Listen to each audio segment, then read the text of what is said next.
Welcome back to the Celtics Nation Rise recap. I'm Griffin Aldridge. Alongside me, we got Daniel Miguel, and your Boston Celtics have beat the Atlanta Hawks in the last Summer League game with a final score of 80 to 101. Boston Celtics win. Daniel, last Summer League game, I know I said that to Andrew against the Lakers because I thought that was the last one, but we had one more game. Uh, so officially, since this is the last Summer League game, how are you feeling? What are your thoughts on beating the Atlanta Hawks in Summer League by 21? What are your thoughts? Well, it feels really good. Good to see Celtics end on what was it, a 3-1 record in the summer league? 4-1, Yeah, pretty 4-1, good. 4-1. 4-1. Oh, even better. Yeah, nothing to be sad about that loss against Miami. Obviously, would have wanted to go 5-0, but that loss was inevitable. And honestly, according to what Missoula probably thinks on some losses, it helps shape us into like being a better team. And honestly, we need some of those losses to like figure out how to win eventually. So, very happy about the game. Very happy about the squad. It was kind of a different squad this game because like obviously like all the like main guys they were playing in the other games are like basically shut down almost. So you're like seeing some new names on the list of like players who are getting minutes today. And honestly, it was a really nice experience. It was just fun and like excited to see like some new guys who are hungry to get some more minutes in the upcoming season. No, totally. You said it right there. I mean, for example, no Jordan Walsh, no Baylor Shireman, and no Kenny Lofton. Obviously, Charles Bassey was shut down a while ago, but not any of the bigger names, which it was definitely different. But you see hungry guys, and that's what you're going to see a lot from the main Celtics, too. There's a lot of guys out there that are hungry and they want to compete. And that's ultimately what it comes down to. And at the end of the day, yeah, it's Summer League, but this is still a win in my book. So got to be happy about that. Yeah, and that was just you look at it, it was ultimately a good game. The Boston Celtics just owned owned it from the get-go. I mean, their highest lead was 24 at 42.3 in the fourth quarter, but Daniel, if you wanted to get into the quarters for us and break that down for us, let's hear it. Yeah, of course. So in the first quarter, as Griffin said, we're cruising smoothly the whole game, or most of the game. The Celtics end up winning the first quarter 27-20, 7 more points than the Hawks. And then in the second quarter, the Celtics once again lead the quarter, but it's a closer lead this time with the Hawks ending it with 19 in the quarter, and the Celtics with 21. The score at halftime would be 48-39. And then in the third quarter, we go again on this crazy lead that I didn't see us going in, but 23 points scored by the Celtics in the third quarter compared to the Hawks' lowest 11. 11 points scored in the third by the Hawks. I don't know if it was bad shooting or good defense on the Celtics, but I'll take it. And then the Celtics closed the game in the fourth quarter, scoring 30 points, matching the Hawks, who also scored 30. So overall, like Griffin said, we're pretty much won the entire game, and we're pretty much like basically winning from the get go. And so those numbers are what gives us our 21-point win.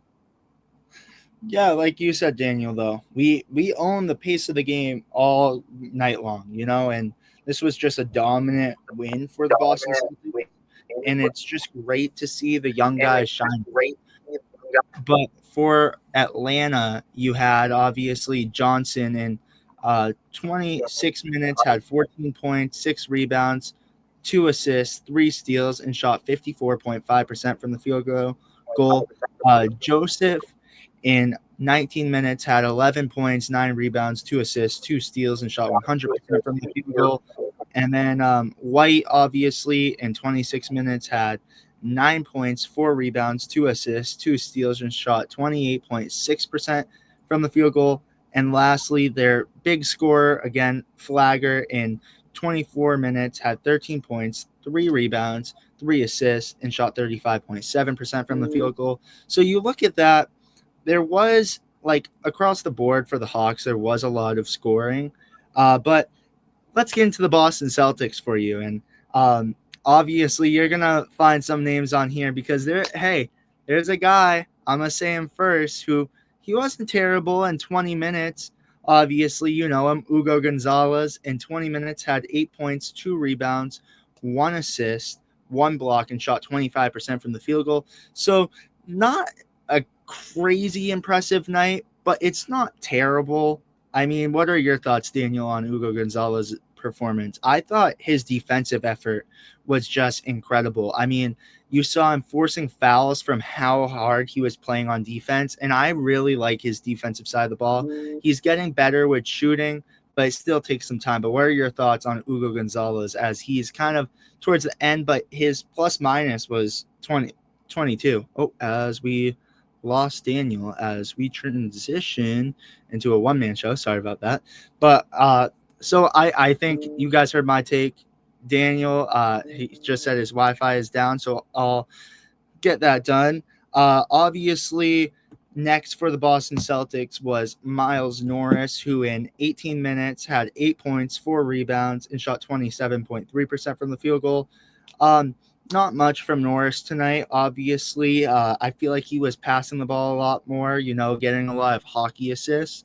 And then you have Max Shulga in 15 minutes, had 3 points, 1 rebound, 2 assists, 2 steals, 1 block, and shot 20% from the field goal. Zach Hicks was a man who was firing on all cylinders for the Boston Celtics. In 16 minutes, had 9 points, 3 rebounds, 1 assist. Um, sorry, so as we're joined back by Daniel, we're joined back by Daniel. No worries about the Wi-Fi. I get it. I've had Wi-Fi issues all day. But I was just mentioning Zach Hicks, who in 16 minutes had 9 points, 3 rebounds, 1 assist, and shot 50%. He had a great game. I mean, he was coming out blazing from the three. But I said before your Wi-Fi cut out, Daniel, was Hugo Gonzalez in 20 minutes had 8 points, 2 rebounds, 1 assist, 1 block, and shot 25%. But his defensive effort was great tonight. What were your thoughts on Hugo Gonzalez? Oh yeah, and you mentioned it from the start when you were trying to like get me introduced to him, and you're like, offensively the numbers aren't there, but he's a dog defensively, and I finally got to see that tonight. He's incredible, honestly. Those are my thoughts. He's really good. And his offense is just getting better, though. Yeah, it is. It seems like he's developing and is finally getting like accustomed to playing in the U.S., playing for the Celtics, and yeah, it's looking up for him. Oh, totally. But next, you have Daniel's boy, Amari Williams, who in 14 minutes only played the first half. In 14 minutes, had 6 points, 8 rebounds, 4 assists, and shot 66.7% from the field goal. Not much showing. He had a great first half, like I said, but didn't get to play the second. Yeah. Um, yeah, great night from him. Kendall Brown in 19 minutes had 10 points, 3 rebounds, 3 assists, 1 steal, 1 block, and shot 62.5% from the field goal. Hayden Gray in 20 minutes had 7 points, 2 rebounds, 2 assists, 2 steals, 1 block, and shot 75% from the field goal. Again, another young guy who's just trying to get his name out there and show what he's made of. And he did tonight. I mean, he was hot at the end. Aaron Scott is another guy who he played a lot of minutes for the Celtics tonight. In 18 minutes, had 3 points, 9 rebounds, 3 assists, 1 steal, 1 block, and shot 25% from the field goal. And ultimately, I think it came down to these three who were the biggest factor for the Boston Celtics tonight. Um, Jalen Williams, Jalen Bridges in 19 minutes had 16 points, 3 rebounds, 1 assist, and shot 50% from the field goal. What are your thoughts on him? This is his second 16-point game this summer league, and this is a guy the Celtics said they're going to look at just coming into summer league, but he had a great night tonight. What are your thoughts on Jalen Bridges? There we go. Yeah, really good. I'm liking him so far. I'm liking what I see. As you said, second 16-point game, and also the second or oh, hold on, I thought I had a stat ready, but I don't. Also, what's what you can compare and what you can see from these two 16-point games, it's also the games where he's played the most minutes. Because in the other games you see against Miami, the loss, he played 12 minutes, 0 points, and then 8 minutes, 0 points. But it seems like the more you play him, the more he's just gonna like adapt to the game and get used to it because the two games where he's played the most minute are the two games where he's had his best games. So I'm liking what I see so far from him. Hope to see more and part of this. main Celtics roster next season. Yeah, I hope so. Maybe even potentially a two-way someday for the Celtics or Maybe, with another yeah, team.